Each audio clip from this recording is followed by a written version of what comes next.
What a night it was at Dodger Stadium.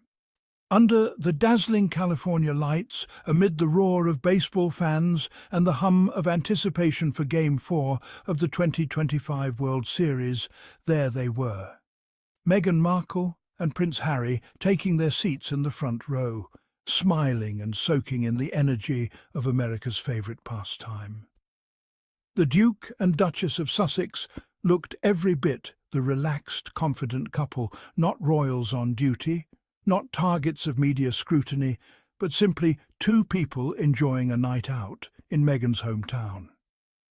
Meghan, radiant as ever, sported a classic blue Dodgers cap, her nod to Los Angeles pride, paired with an oversized white button-up and sleek, dark trousers. Harry followed her lead, later putting on his own Dodgers hat, his casual black blazer and white T-shirt combination making him effortlessly cool. The crowd around them buzzed with excitement. It wasn't just the World Series bringing the heat, it was the sight of the couple, unbothered and genuinely happy, that captured attention. Cameras panned briefly their way, and social media lit up instantly. "They look so in love," wrote one fan on X. Another said, "Harry and Meghan at the Dodgers game, living their best California life." It wasn't a royal engagement. It wasn't a red carpet premiere. It was just two people being part of something joyful, and perhaps that's what makes it so significant. For Meghan and Harry, joy has often been overshadowed by tabloid narratives, but here, in the warm glow of a ballpark, the joy was undeniable. The game itself was a spectacle, the Toronto Blue Jays and the Los Angeles Dodgers battling it out. The Dodgers may have lost 6-1 that night, but in the stands there was a different kind of victory, a symbolic one. Meghan and Harry, surrounded by celebrities like Austin Butler, James Marsden and Sydney Sweeney, weren't defined by royal titles or headlines. They were simply part of the crowd, just another couple cheering from the sidelines. And yet, even amid Hollywood's elite, Meghan stood out not because of what she wore, but because of what she represents. Here's a woman who has redefined what it means to live authentically after leaving a centuries-old institution. Her confidence isn't loud or performative. It's peaceful, self-assured, the kind of energy that radiates from someone who has found balance. And this outing wasn't random. It came just hours after the successful launch of Meghan's first ever As Ever holiday collection, a line that beautifully blends warmth, craftsmanship and purpose. The collection, described by her team as thoughtfully curated for giving, gathering and elevating every occasion, includes artisanal fruit spreads, elegant candles, golden California honey and celebratory wines, each item designed to bring a sense of togetherness and gratitude.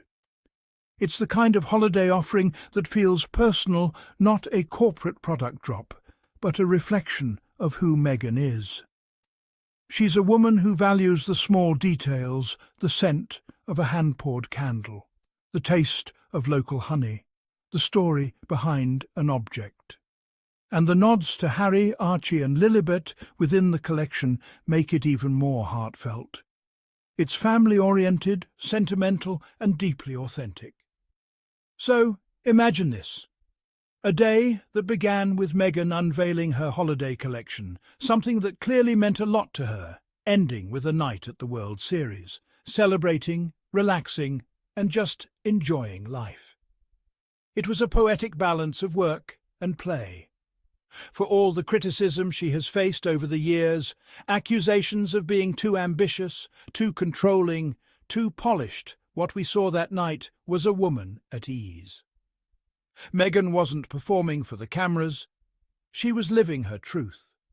And Harry? He looked proud. Proud to stand beside her, proud to be part of her world, and proud to have built a life far away from the suffocating walls of royal protocol. Let's not forget, Toronto also holds a special place in Meghan's story. It's where she filmed Suits, where she built lifelong friendships, and where she lived when she first met Harry. There's a kind of poetic full-circle moment here. Toronto versus Los Angeles, the two cities that have shaped so much of her journey. Her early career began in Toronto. Her present and future thrives in California. And there she was, cheering for both sides in a way only Meghan Markle could, with grace, nostalgia, and a quiet confidence that speaks louder than words. What's remarkable about this outing is how it contrasts with the royal family's usual approach to public appearances. While William and Kate's outings often feel scripted, rehearsed, or steeped in tradition, Meghan and Harry's public life is refreshingly human. There's spontaneity, there's laughter, there's a visible sense of equality, no one overshadowing the other, no stiff photo ops. They're relatable in a way the monarchy often isn't. When Meghan leans over to whisper something to Harry mid-game, when he smiles at her in response, it's real, not a performance for palace PR. And that authenticity is something their fans, affectionately known as the Sussex Squad, have always celebrated. It's also what frustrates the critics, who can't seem to reconcile Meghan's independence with their outdated expectations of what a duchess should be. The energy of Dodger Stadium that night was electric, but what truly resonated was the symbolism. This wasn't just a baseball game. It was a moment that captured everything Meghan and Harry have been building since they left royal life. Freedom, joy, and connection. And in a world where tabloids twist every smile and gesture into a controversy, how refreshing it was to see them simply living. No statements, no speeches, just two people who have weathered storms together, now sitting side by side, savouring a normal night in an extraordinary way. What also makes this moment so compelling is the timing. Meghan's As Ever brand is thriving. The holiday collection sold out within hours, with fans praising its warmth and style. Meanwhile, Harry's upcoming projects with the Archewell Foundation continue to focus on mental health, veterans, and global community work. Together, they're quietly building something that stands in contrast to the royal family's centuries-old playbook. They've redefined influence not through titles or tradition, but through purpose and modernity. Every time Meghan launches a collection or Harry appears at an event, it's not just a PR move, it's a statement of independence. And by showing up at the World Series, they reminded everyone that they're not hiding from the world, they're part of it. Critics often claim that Meghan and Harry are too Hollywood, but what they fail to see is how seamlessly the couple blend glamour with groundedness. They can attend a high-profile baseball game alongside stars like Sydney Sweeney and still carry themselves with humility. They can sit in front of legends like Sandy Koufax and simply be fans, not celebrities demanding attention. It's that very balance of simplicity and star power that makes them so compelling. Meghan has often said she values authenticity above all else, and that's exactly what the world saw that night. There's also something beautifully symbolic about Meghan choosing the Dodgers, her hometown team, for her first public outing after a major business success. It's almost like a victory lap, not in the flashy sense, but in a deeply personal one. She's honouring her roots, celebrating her present, and building a legacy for the future. And let's not forget, this is a woman who was once criticised for daring to have a voice, for marrying for love, for leaving an outdated system that didn't see her as an equal. Yet here she is, thriving on her own terms. That's the real story the tabloids can't print, because it's a story of triumph. What stands out most about this evening is the quiet confidence both Meghan and Harry exude.